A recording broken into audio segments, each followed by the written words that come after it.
نحمدہ ونصلی علی رسولہ الکریم اما بعد فاعوذ باللہ من الشیطان الرجیم بسم اللہ الرحمن الرحیم وابتغوا الیہ الوسیلہ صدق اللہ العظیم وصدق رسولہ النبی الکریم الامین۔ سامعین کرام، حاضرین محفل، الحمدللہ آج ہم پھر سلسلہ وسیلہ میں حاضر ہیں۔ اس سلسلے میں بہت ہی مختصر انداز میں صرف میں نے دو باتیں کرنی ہیں، اور کاش کہ میری بات کسی کے دل میں اتر جائے تو انشاءاللہ اس مسئلے میں وہ کبھی بھی الجھے گا نہیں۔ پہلی بات تو یہ ہے کہ کیا قرآن مجید کی کسی ایک آیت کریمہ میں یہ بات آئی ہے کہ اللہ تعالیٰ کے مقدس بندوں کو وسیلہ بنانا جائز نہیں ہے؟ انبیاء کو، اولیاء کو وسیلہ مت بناؤ، اللہ تعالیٰ کے نیک بندوں کو وسیلہ مت بناؤ۔ کیا کسی حدیث پاک میں اس کا ذکر آتا ہے؟ جب اس طرح نہیں ہے تو کیا یہ بات آتی ہے ہاں جو زندہ ہیں ان کا وسیلہ بنا لو اور جو دنیا سے رخصت ہو جائیں ان کا وسیلہ مت بناؤ؟ کیا ایسی بات کوئی آتی ہے کسی آیت میں یا کسی حدیث پاک میں؟ ہاں، یہ ہم اپنے طور پر اپنے مفاہیم نکالتے ہیں، وہ ایک الگ بات ہے۔ ہمیں دیکھنا یہ ہے کہ کیا کسی آیت میں، کیا کسی حدیث میں یہ بات آتی ہے، صراحتاً ہے کہ حضور علیہ السلام نے، اللہ تعالیٰ نے یہ بات فرمائی ہو کہ جو اس دنیا میں موجود ہوں ان کا وسیلہ بناؤ، جو گزر جائیں ان کا مثال ہو جائے ان کا وسیلہ مت بناؤ۔ جب ایسی بات نہیں ہے کہ خواہ کے لیے ہم لوگ قرآن پاک میں اور احادیث مبارکہ میں ایسی باتیں کہیں جو دین میں تحریف کرنے کے مترادف ہو جائیں کہ جناب جو موجود ہیں ان کا وسیلہ بنایا جائے گا، جو موجود نہیں، ہماری اپنی رائے ہے، یہ رائے ہے، ہماری دین نہیں ہے۔ اور دوسری بات یہ ہے کہ جو یہ کہا جاتا ہے کہ اعمال صالحہ کا وسیلہ پیش کیا جائے، یہ بات ہم تسلیم کرتے ہیں، اعمال صالحہ کا وسیلہ پیش کیا جائے، کیونکہ بخاری شریف کے حدیث پاک میں آ گیا۔ حضور علیہ السلام نے 3 افراد کے بارے میں ارشاد فرما دیا، لیکن افراد کون تھے؟ وہ انبیاء سابقین کے کوئی 3 افراد تھے جن کا ذکر میرے آقا حضور علیہ السلام نے فرمایا کہ وہ اس طرح گزر رہے تھے، پہاڑی علاقہ تھا، می برسا، غار میں انہوں نے پناہ لے لی، اچانک چٹان ٹوٹ کے نیچے گری اور اس نے دہانے کو بند کر دیا۔ ہر ایک نے اپنے ایک نیک عمل کو رب کی بارگاہ میں وسیلہ پیش کیا، آہستہ آہستہ چٹان ہٹتی چلی گئی، یہاں تک کہ دروازہ کشادہ ہو گیا اور وہ لوگ باہر نکل آئے۔ یعنی یہ ایک چیز ایسی آ گئی، الحمدللہ ہم مانتے ہیں، لیکن دیکھنا یہ ہے کہ کیا حضور علیہ السلام نے کبھی اپنے کسی عمل صالحہ کا وسیلہ پیش کیا کہ یا اللہ فلانا میرا نیک عمل ہے، اس وسیلے سے تو میری فلاں دعا کو قبول فرما لے؟ کیا کسی صحابی نے کبھی اپنے کسی نیک عمل کا وسیلہ پیش کیا کہ یا اللہ میرا عمل صالح ہے اور اس وسیلے سے تو میری دعا کو قبول فرما لے؟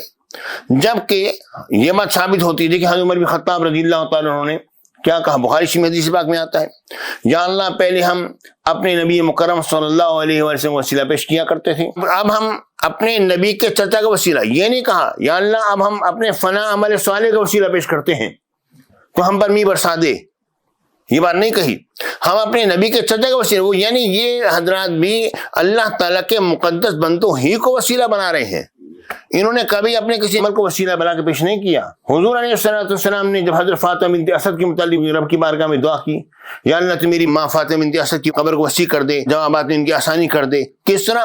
بحق نبی کا والانبیاء الذین من قبلی، اپنا وسیلہ اور اپنے سے پہلے انبیاء کرام کا وسیلہ۔ حضور علیہ السلام نے یہ بات فرمائی۔ اب دیکھیے اور غور کیجیے، حضور علیہ السلام نے ایک نابینا صحابی جو آئے انہوں نے آ کے دعا کی درخواست کی، میرے آقا نے یہ نہیں فرمایا اگر تمہارا کوئی نیک عمل ہے تو اس کا وسیلہ پیش کرو، رب کی بارگاہ میں دعا کرو، یہ بات نہیں فرمائی۔ اور یہ بھی نہیں کہی ہاں ٹھیک ہے اب تم میرے بارگاہ میں حاضر ہو گئے ہو تو میں اپنے نیک عمل کا وسیلہ پیش کرتا ہوں رب کی بارگاہ میں، یا اللہ میرا فلاں نیک عمل ہے اس کے وسیلے سے ان کی آنکھوں کو صحیح کر دے۔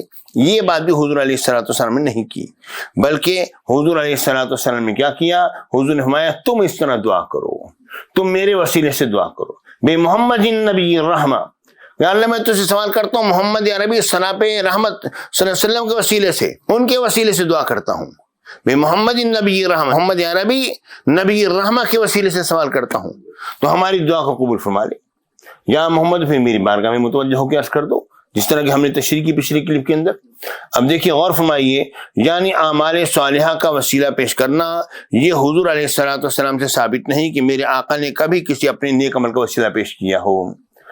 اگر پیش کیا ہو تو دکھاؤ، ٹھیک ہے نا، جس طرح ہمیں کہا جاتا ہے یہ ہے تو دکھاؤ۔ اب ہمیں جو کہتے ہیں ہمارے صالح کا وسیلہ پیش کرو تو دکھاؤ، اب ہم بھی کہیں گے نا ہمارے صالح کا وسیلہ پیش کرو تو دکھاؤ۔ کیا کسی صحابی نے نیک عمل کا وسیلہ پیش کیا تو دکھاؤ، ہم دکھاتے ہیں یہ مقدس بندوں کا وسیلہ پیش کیا گیا۔ اب یہ کہتے ہیں جناب وصال کے بعد وسیلہ پیش کرنا، حضور علیہ السلام نے جب یہ جملے فرما دیے بحق نبی کا والانبیاء الذین من قبلی، اپنا وسیلہ اور مجھ سے پہلے جو انبیاء ان کا وسیلہ، بات ختم ہو گئی۔ حضور علیہ السلام نے بات کر دی۔ اب دیکھیں غور کیجئے، اب آپ دور کہاں جاتے ہیں؟ جو بخاری شریف پڑھتے ہیں اور مانتے ہیں بخاری شریف کو، تو امام بخاری کے وصال پاک کے بعد جب سمرقند میں جس وقت قحط ہوا تو کیا ہوا؟ اس وقت کے علماء نے کیا بات کہی؟ انہوں نے کہا کہ اس طرح کرتے ہیں، کوئی سبیل نہیں بن رہی، می نہیں برس رہا، قحط پڑ رہا ہے، کیا کیا جائے؟ اس طرح کرتے ہیں، ہم نے تو سارے اپنے ہیلے کر لیے، اب ہم اس طرح کرتے ہیں کہ امام بخاری کے مزار پر چلتے ہیں، ان کی قبر پر چلتے ہیں، اور وہاں پر چل کے ان کے وسیلے سے دعا کرتے ہیں۔ جب وہاں پر گئے، انہوں نے جب دعا کی تو کیا ہو؟ اس وقت می برس اٹھا۔ لوگ وادی خرطنگ جہاں پر ان کی قبر مبارک تھی وہاں سے بمشکل سمرقند پہنچے ہیں، اور راستہ نہیں ملتا تھا سمرقند جانے کا بارش کی وجہ سے۔ حضرت معروف کرخی رضی اللہ تعالیٰ عنہ ان کی قبر انور کا وسیلہ پیش کیا جاتا تھا۔ امام شافعی رضی اللہ تعالیٰ عنہ فرماتے ہیں، قبر امام موسیٰ کاظم تریاق مجرب لإجابت الدعاء۔ امام موسیٰ کاظم کی قبر انور شریف جو ہے وہ اجابت دعا کے لیے تریاق مجرب ہے۔ اور اندازہ کیجئے، ایسے حضرات جب یہ بات کہیں اور یہ تمام کا عقیدہ اہل سنت بھی ہی ہو، یعنی یہ قبور کا استغاثہ پیش کرنا، یہ دلیل ہے اس بات کی کہ بعد الوصال ان حضرات نے وسیلہ پیش کیا ہے۔ یہ امت کا ہمیشہ تعامل رہا اس بات پر، جس پر کہ جسے چھوڑنے کے بارے میں ہمیں کہا جاتا ہے اس کو ترک کر دو۔ کیسے ترک کر دیں جبکہ یہ احادیث کی مخالفت میں نہیں ہے، اور امت کا تعامل صالحین کا اور ائمہ کرام کا اس پر ہمیشہ عمل ہوتا چلا آیا ہے؟ ہم اس عمل کو کیسے ترک کر دیں؟ یہ کوئی ہمارا اپنا بنایا ہوا نہیں ہے، اپنی بنائی ہوئی چیز یہ ہے کہ ہم لوگ جو ہے وہ اس چیز کو لے کر آتے ہیں جس کا ذکر قرآن و حدیث میں نہیں، اپنی طرف سے تحریف کرتے ہیں۔ ہاں جناب حضرت عمر بن خطاب نے اس لیے حضور کا وسیلہ پیش نہیں کیا، حضور کی وصال کے بعد حضور کا وسیلہ پیش کرنا جائز نہیں، یہ خواہ مخواہ کی باتیں ہیں، یہ تشریح رائے ہے جس کی اجازت اسلام اور دین ہمیں نہیں دیتا۔ یہ تو ہم نے اپنے طور پر تشریح کر دیا۔ ہم جب دیکھتے ہیں حضور علیہ السلام نے اپنا وسیلہ دیا، اپنے سے پہلے انبیاء کرام کا وسیلہ پیش کیا، اور بہت ساری حدیثیں ہم نے پیش کی اس بارے میں۔ حضرت آدم علیہ السلام نے حضور علیہ السلام کی پیدائش سے پہلے آدم علیہ السلام نے حضور کا وسیلہ پیش کیا۔ حضرت امام مالک نے جب کہ ہارون رشید سے فرمایا تو ان سے کیسے روگردانی کر سکتا ہے؟ تیرا بھی وسیلہ ہے، تیرا باپ آدم علیہ السلام کا وسیلہ ہے، جس طرح ہم نے پیش کیا۔ تو یہ ساری چیزیں ثابت ہیں، خواہ مخواہ کے لیے ہٹ دھرمی ہے کہ مقدس بندوں کا وسیلہ پیش نہ کیا جائے، کیونکہ ان کا اہتمام لوگوں کے دلوں میں پیدا نہ ہو جائے، اور یہ صرف بغض ہے انبیاء کرام کا اور اولیاء کرام کا، اور یہ واضح رہنے چاہیے جو لوگ اس جگہ پر چل رہے ہیں ان کے بارے میں اللہ رب العالمین کا فرمان بالکل حق ہے۔